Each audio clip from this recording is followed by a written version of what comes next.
중국 공산당 선전은 많은 이들을 당에 충성하도록 만들었죠.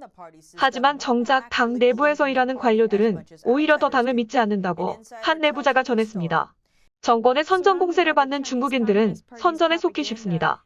한 전직 시정부 관리는 중국 당국을 믿는 당 내부자들이 더 적어졌다고 전했습니다. 지난 20년 이상 정권의 관료로 일한 춘선주는 미국으로 망명했습니다. 그의 신원을 보호하기 위해 가명을 사용했습니다. 희망이 없었어요. 내일이 안 보였죠. 중국 경제는 2012년부터 쇠퇴하기 시작했습니다. 보도된 것만큼 좋지가 않아요. 춘 씨는 중국 공산당이 사람들을 두려움과 압력, 감시, 그리고 박해로 통제한다고 말했습니다. 그가 중국에서 벗어나 미국에 정착한 이유입니다. 그는 당내 부자들이 정권을 더 많이 불신하게 됐다고 말했습니다. 일례로 그는 중국 공산당이 홍콩 시위대를 깡패로 불렀지만 그의 친구들, 특히 공안부 내부자들은 그것을 믿지 않는다고 밝혔습니다.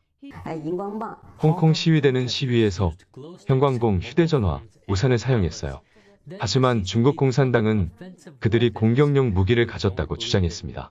우린 그걸 믿지 않았습니다. 특히 공안부에 일하는 사람들은 더 믿지 않았고요. 그들은 체제 핵심에 가깝기에 더 많이 합니다. 그래서 그들은 중국 공산당을 더는 믿지 않아요. 마치 양떼가 사자 무리를 공격하는 것 마냥 완전히 말도 안 되는 일이라고 생각합니다. 춘 씨는 중국 공산당이 첫 번째로 두려움을 이용해 사람들을 침묵시킨다고 지적했습니다. 이는 지난해 중공 바이러스 사태 이후로는 더욱 일반화됐습니다. 둘째, 사람들이 서로 대치해 싸우고 비난하도록 합니다. 셋째, 사람들이 정권을 열정적으로 지지하도록 강요하며 그렇지 않은 이들은 제거합니다. 춘 씨는 일명 샤오퍼농들은 대부분 체제 외부자들이라고 설명했습니다. 샤오퍼농은 광적으로 중국 공산당 내러티브를 퍼뜨리며 체제와 다른 의견을 가진 사람들에게 몰려가 비난을 퍼붓는 세력입니다.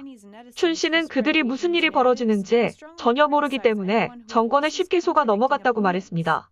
하지만 체제 내부자들은 중공이 나라를 운영하는 방식을 알기 때문에 맹목적으로 중공을 따르지 않는다고 밝혔습니다. 또 춘 씨는 체제 내 관료들이 두 얼굴을 가진 것처럼 행동한다고 했는데요. 겉으로는 상사의 요구를 맞추기 위해 노력하면서도 속으로는 불만이 가득하다는 겁니다. 춘 씨는 자신이나 자녀가 두 얼굴을 가진 사람이 되도록 두고 싶지 않았다고 밝혔습니다. 지금까지 NTD 뉴스였습니다.